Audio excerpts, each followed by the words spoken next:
ভালো মুসলিম হওয়ার উপায় কি? জাযাকাল্লাহু খাইর। ভালো মুসলিম হওয়ার উপায় একটাই, কোরআন এবং হাদিস। আপনাকে বেশি বেশি কোরআন তেলাওয়াত করতে হবে, বেশি বেশি জিকির আজকার করতে হবে, বেশি বেশি আপনাকে দান সদকা করতে হবে। রাসূল সাল্লাল্লাহু আলাইহি ওয়াসাল্লাম 24টা ঘন্টায় যে আমলগুলি করেছেন, ফজর থেকে নিয়ে রাতে ঘুমানো পর্যন্ত এই আমলগুলি করবেন। এটা হচ্ছে ভালো মুসলিম হওয়ার উপায়, একমাত্র উপায়। ভালো কারো সাহচর্য পেলে, ভালো কোনো অলির সাহচর্য পেলে ভালো মুসলিম হবেন এরকম না। অথবা আপনি ভালো বংশে জন্মাইছেন তাই আপনি ভালো মুসলিম হতে পারবেন তাও না।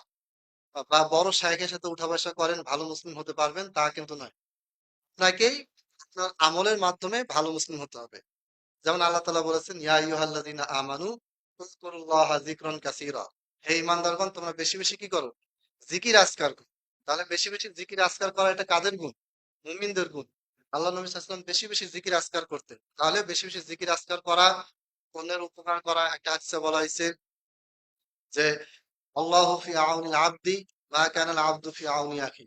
যে বান্দা সহযোগিতা করে আল্লাহ তাকে বিশেষভাবে সহযোগিতা করেন।